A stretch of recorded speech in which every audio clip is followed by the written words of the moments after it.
Indian state terrorism spanning over a period of the past 34 years has forced the people of Jammu and Kashmir to abandon their homes and live a refugee life outside the territory. A report released by the research section of Kashmir Media Service on the World Refugee Day today said over 40,000 people of Jammu and Kashmir, including women, men, and children, are spending a homeless life.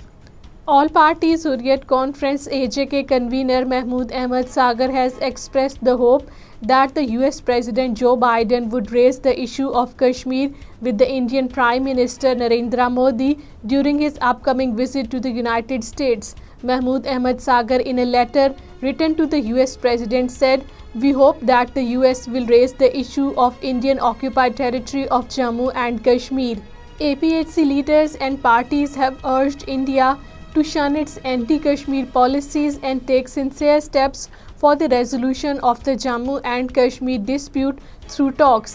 APHC leaders Davinder Singh Bhel, Narender Singh Khalsa, Shahid Saleem, Mohammad Aqib, Jammu Kashmir Pirpanchal Freedom Movement and Jammu Kashmir Awami Party, in the separate statements issued in Jammu, said the operation was meant to weaken the people of Jammu and Kashmir politically and economically. Thousands of people participated in the funeral of the spiritual and religious scholar Sayyid Muzaffar Hussain Shah in the Rajouri district. Sayyid Muzaffar Hussain Shah was popularly known as Baji Sahib among his devotees and the local population. In the latest assault on social media activists by the Narendra Modi regime in occupied Kashmir, New Delhi-controlled State Investigation Agency on Tuesday conducted raids at many locations in the 4 districts of the Kashmir Valley.